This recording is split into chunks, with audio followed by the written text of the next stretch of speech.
अब ऐसा आपने बता दिया ना भाई, खैर ख्वाही दीन, खैर ख्वाही का नाम है साईं। मोहब्बत तो वैसे भी हम अल्लाह की रजा के लिए करते हैं ना, तो मगर साईं की जो पूरी जो उसकी वजाहत थी साईं, वो कंप्लीट नहीं हुई दीन की। हदीस के मुताबिक भी आपने समझा दिया हमें। अब साईं जैसे बहुत से उलमा कराम कहते हैं कि दीन क्या है, वो अपनी वजाहत पेश करते हैं, तो ये चीज़ साईं थोड़ी तफसीलात में हो जाए ना मुकम्मल। देखो ना, हमने बात की अल्लाह के रसूल की, बेशक अल्लाह भी हक है तो उसका रसूल भी हक है। तो अल्लाह के नबी ने ये वजाहत की, हदीस पेश की। दूसरा वो है ईमान, मोहब्बत, ईमान। अल्लाह के रसूल सल्लल्लाहु अलैहि वसल्लम फरमाया, वल्लज़ी नफ्सी बियदी ला तदखुलूनल जन्नत हत्ता तु'मिनू वला तु'मिनू हत्ता तुहब्बू। मुझे कसम है उस जात की जिसके हाथ में मेरी जान है, मोहम्मद सल्लल्लाहु अलैहि वसल्लम की, तुम जन्नत में नहीं जाओगे हत्ता तु'मिनू, ताकि तुम ईमान वाले बन जाओ, मोमिन बन जाओ। वला तु'मिनू, और तुम मोमिन बन ही नहीं सकते हो जब तक आपस में मोहब्बत नहीं करो। तो खैर ख्वाही मोहब्बत का ही नाम है, मोहब्बत होगी तो खैर ख्वाही होगी ना।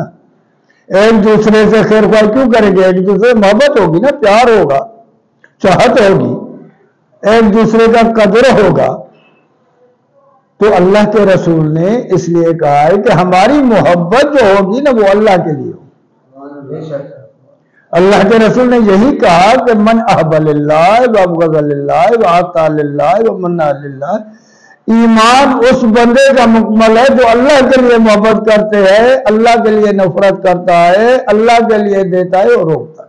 सही बुखारी के। तो हमारी मोहब्बत जो है ना अल्लाह के लिए, और उस वक्त तक उसको मोहब्बत का मीठा नहीं आएगा जब तक कायनात से ज्यादा अल्लाह उसके रसूल से मोहब्बत नहीं करे और अल्लाह के लिए मोहब्बत नहीं करे, और फिर समझ में आ जाए, दीन इस्लाम समझ में आ जाए, तो उससे वापस जाना ऐसा महसूस करे कि जैसे मैं आग में गिर रहा हूं। जब तक ये महसूस नहीं करेगा तो उसका ईमान का मिठास नहीं आएगा।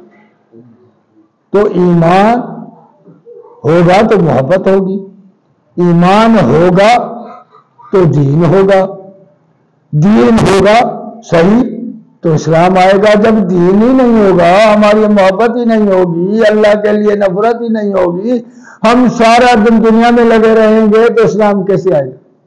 फिर तो इस्लाम आएगा ही नहीं ना। तो यही अल्लाह ने समझाया है और अल्लाह के रसूल ने जो हमें समझाया है वो